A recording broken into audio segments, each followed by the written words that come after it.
Without further hesitation, and introduce Russ Jones, who's the principal search scientist at Moz. Russ, feel free to come on up.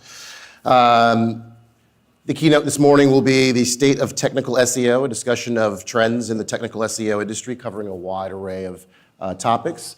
And I'm very excited, I'm sure, as everyone else. Excellent. All right.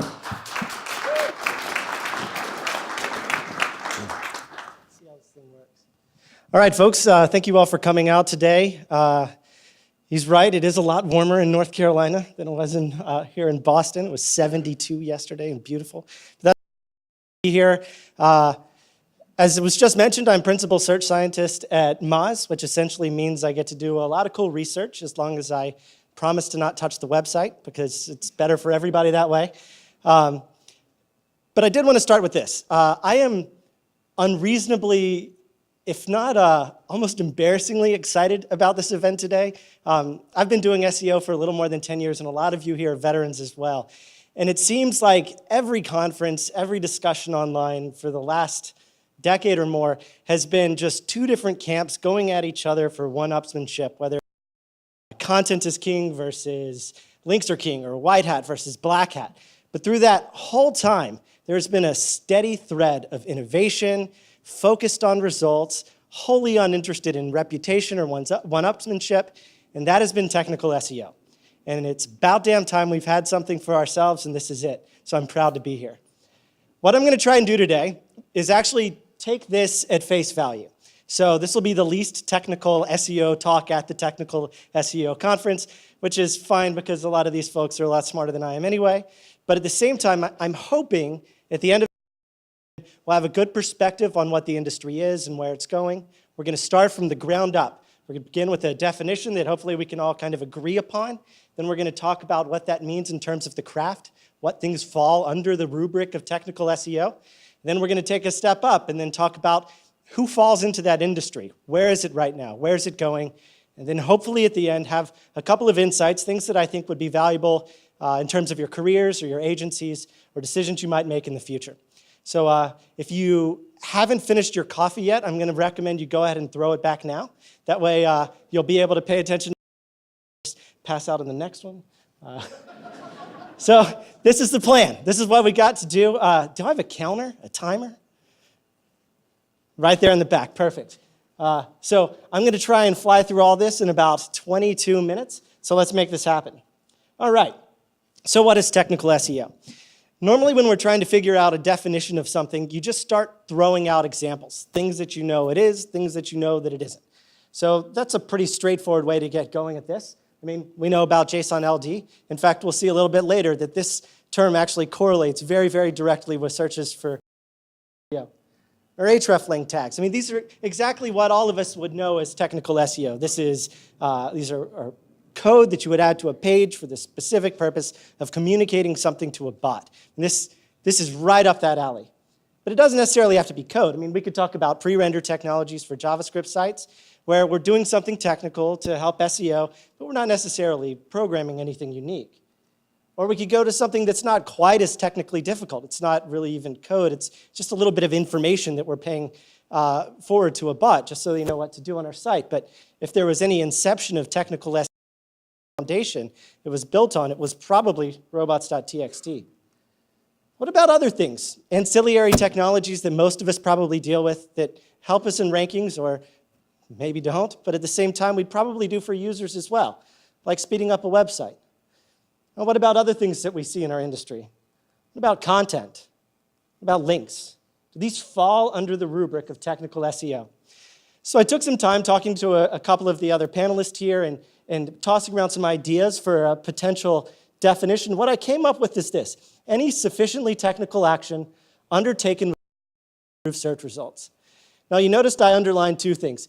Being the huge nerd that I am, I see sufficiently technical and intent to improve search results as variables in an equation. And if we maximize them enough, we end up with things that match technical SEO. So let's put this into a coordinate system. There we go. We can take everything and put it on a map. And in the end, we can see things that fall in the top right are definitely technical SEO. Things that would fall in the bottom left wouldn't be. And so technologies like pre-render, JSON LD, and hreflang, there would be almost no dispute this falls under technical SEO. Speed might be, certain things like time to first byte probably impact search results, but not all of them, and we'd probably do them anyway to help out users. Content's probably at the bottom. Links are probably way over on the right in terms of trying to improve search results, but aren't necessarily that technical. We can also start looking at other technologies. Where does responsive design or AMP or rel equals next and pre fall on this list?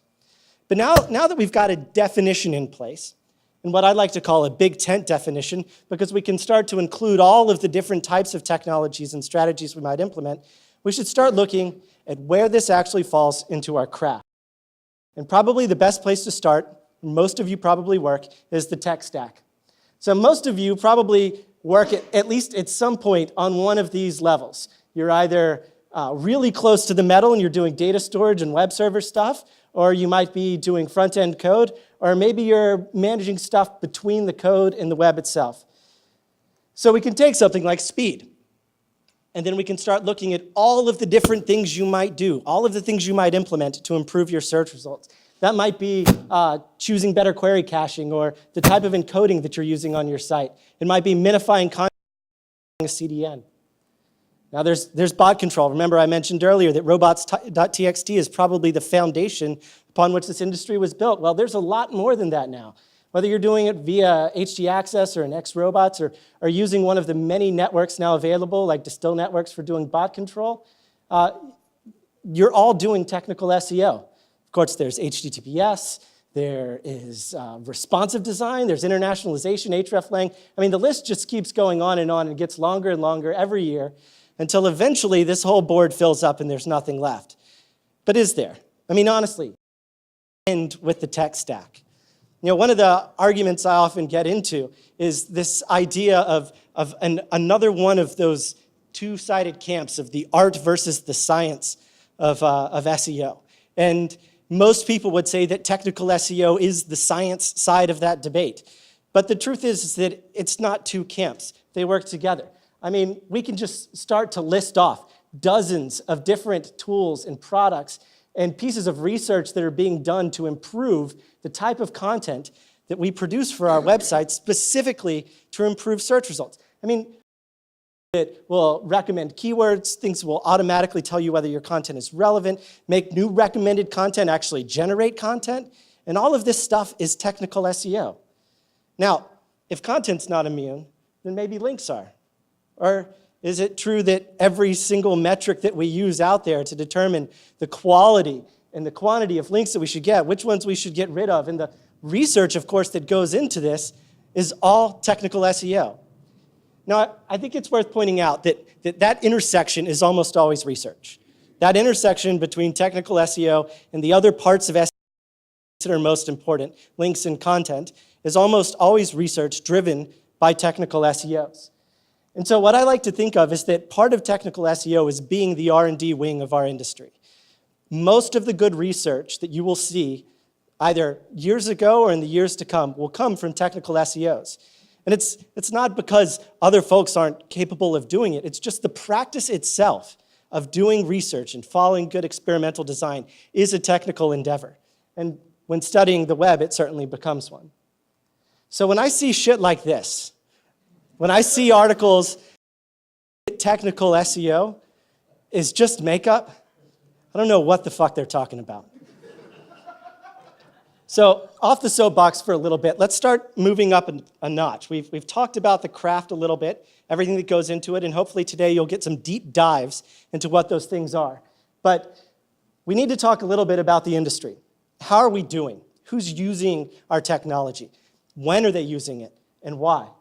The first thing that I did was go through Quantcast's top 1,000,000 sites, pull a random sample stratified on where they fall in the top 1,000,000, and start looking at patterns based on different usages of technical SEO.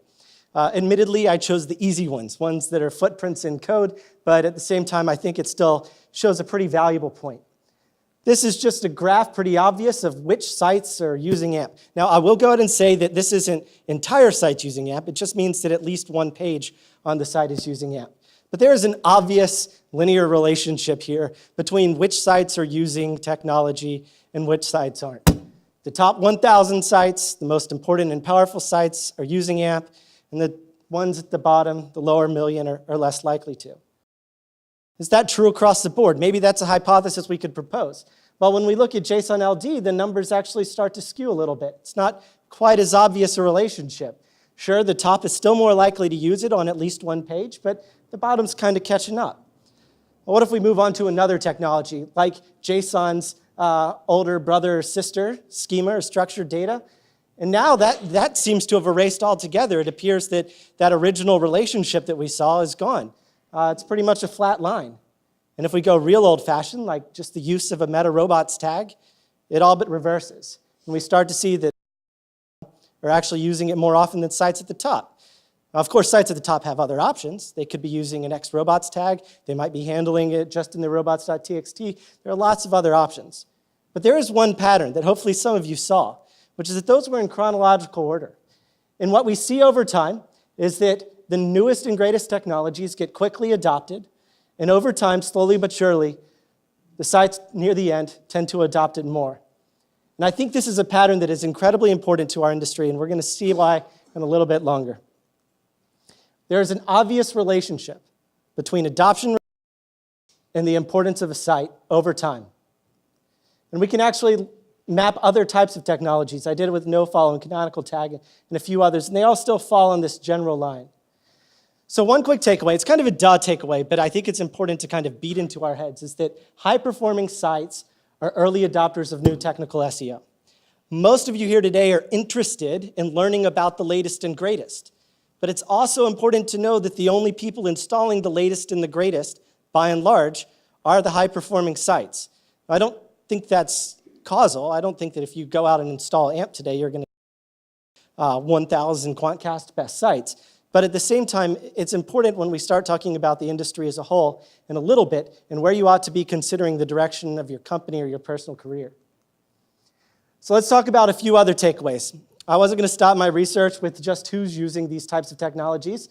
Let's talk about demand. It's up-ish. It's a little bit better.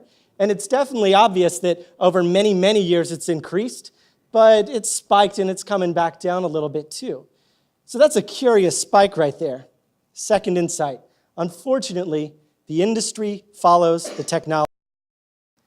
As I was saying earlier, JSON LD begins a trend upward when it first gets announced by Google that they're going to start using it. And soon enough, you can imagine marketing directors around the world saying, hey, what's JSON LD? Where's our technical SEO? Let's go ask him. And then slowly but surely, our industry catches up. The demand follows these proclamations, these pronouncements from Google of their latest and greatest intervention that you can use on their site. I think this is a problem that we need to fix. And then finally, this was probably the most interesting part of the analysis. I wanted to see, when talking about our industry, not just the craft, the technology, but what people are experiencing. Because ultimately, the difference between technical SEO just being a job and technical SEO being an industry is when people have careers around it and start working together to shape those careers. And so what I did was decided to fire up a whole bunch of proxies and crawl as many LinkedIn job profiles or job applications as I possibly could related to marketing. And so I would search for SEO or content marketing or AdWords or PPC of hundreds of thousands of jobs, and was able to identify the years of experience expected for those applications. And there was one really interesting trend that came out of this. Unfortunately, most jobs these days don't tell you what the salaries are, but they do tell you these years of experience. And across the board, in nearly every example, we would see this. There would be a broad range of 1 year to 10 plus years experience expected for things like content marketing or for SEO or AdWords, paid search, etc. And there would be a big set where you would expect lots of jobs that might need 2+ years, lots of jobs that need 7+ years. That wasn't true for technical SEO. It was a much narrower range. And so while there were still a lot of great job postings there, if you have more than 7.5 years of experience and want to leverage that for a job in technical SEO, there isn't a job out there for you, at least not one that calls it technical SEO. And I think there are a couple reasons for this. One of which is that graph we just saw earlier. When we saw the trends over time of earlier adopters picking up, and we'll get into this into a little bit, but chances are the last 3 years of your experience are probably more important to your job than the previous 3. Because either everybody knows the previous 3 now, it's common knowledge, or there's some better way to do it than there used to be. And I think that puts a shelf life on being just a technical SEO. Now, that might change, and hopefully it will, but I'll give you a little bit more information as we go on and talk about the future. So I do see a couple of themes that are arising regarding our industry about this. The first is specialty versus scale. Now, I feel a little bit bad about this. There's another group here, but one example that I would say is distilled ODN versus Cloudflare, but you could also say rank science versus Cloudflare. But we've got 2 technologies that sit between your website and your DNS.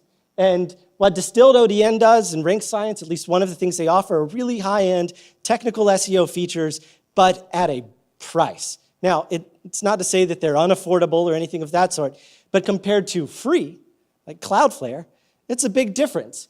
So what Cloudflare will do is solve some basic little technical SEO problems, but at scale for free across. And so buying an SSL certificate is kind of a hard justification these days. And if you were a technical SEO 2 years ago and knew how to do that, that was something you could sell. But now, you just put in the WordPress plugin for Cloudflare, and you're done. The next is leading versus lagging. This is a really important issue. We've got 2 types of technical SEOs in this world, by and large, or at least, let me say, 2 caricatures. One is the researcher doing all kinds of great stuff, figuring out new and unique ways to do stuff. And there are panelists. If you don't read the Technical SEO Roundup, you have to. It's great information every month. But you've got, on one side, this leading, we're trying to innovate. And on the other side, you've got these lists of everything to do, and we're just going to check them off one after the other. Now, checklists are useful. Don't get me wrong. You don't want to forget what you're doing. But at the end of the day, checklists are not a career. And the reason for that is commodification. Over time, most of the things that we come up with, most of our good ideas eventually get integrated into a CMS plugin or even something that's across the whole site. In fact, you can imagine it's only a matter of time before somebody like Rank Science decides, oh, well, you want a WordPress blog and your site's powered by ASP, but you've got this whole forum that's running on React. Well, that's fine. We'll just put all those technologies behind us, and it'll look like it's all on the same site. And there are incredible things that are being done, but it will commodify a lot of the things that we try and sell as consultants. So once again, I want to reiterate this. Filling out a technical SEO checklist is not a career. It might be a part of your job, an important part of your job. It is not something you're going to carry with you and staple to your resume and turn yourself into a 10-year, 12-year veteran in the industry. So, given these realities and opportunities, demand's up, but we kind of follow. A lot of the stuff we do eventually gets taken over. What are some of the takeaways? What are some of the things that we ought to be thinking about? Well, the first one, advice for practitioners. Let's start with consultants. The bad news, if your knowledge scales, it will be automated. I might do it. At least I hope I might do it at some time. And plenty of people in this room make it their jobs to figure out what and how to make it automatic so that they can sell it to 100,000 people. So to be really successful, to be at the top of your game in this industry, you got to pay attention. You've got to stay on top of the latest and greatest. Some cases you need to create the latest and greatest, but most importantly, you're going to have a limited clientele if you want to really grow your agency. And part of this conversation here is coming from a guy who spent 10 years at an agency that really hoped to help small businesses. And what I learned over time was that consulting was not the way. It doesn't scale that much. The better way is to practice on people who can afford these larger, more extravagant kind of things, but then create technologies that you can distribute across the board to a much larger number of small businesses. Now, if that's your job, then what about the developers in the room? Your job is to convert specialty to scale. Your job is to figure out what all of these great consultants are doing and turn it into a product and steal their business away from them. So I hate to say it, in some cases, this isn't really a synergy. This is actually a competition, but it can be valuable. Obviously, agencies can mix and match. They can use their technology, and then they can sell that technology to their customers. And it's a lot easier to build one thing and then sell the same thing to all your customers, and vice versa. And on top of that, the developers know which things can't be solved in an automated fashion. And having them on staff and being able to tell you what those are will give you direction into what kinds of things you ought to be trying to sell in the marketplace. But then, most importantly, my people, the researchers, the innovators, your job is to steady the ship. If there is one thing in this presentation that I think is most important, it is changing this trend of following. We sit here and we wait for Google to drop us table scraps like, hey, here's JSON LD, there's your job for the next year. Here's AMP, here's your job for the next year. And we hope that something else comes out, because if it doesn't, then we run out of opportunities. Well, that can change. There's a completely different way to do that, and that is investing in research. Your researchers will find opportunities, find new techniques. I remember early on in my career, we were running into a problem that I called the I Heart Broccoli problem. There was a customer who had a website that sold t-shirts, broccoli on them. And unfortunately, their baby onesie was ranking #1 in Google for I Heart Broccoli. But nobody wanted that. They wanted a regular t-shirt, or they wanted a sweatshirt, and they had a category level page. Well, in order to solve this problem, I sat down and started looking at different solutions, and one of the things that came up was, oh, this is much bigger. I mean, there are tons of opportunities here to improve the performance of particular pages on the site relative to where they might rank. And out of this came up this automated system that I called second page poaching at the time. And we on customer sites, one right after the other. And for a year or two, we had this opportunity as a company to grow without being dependent on Google at all. It was great.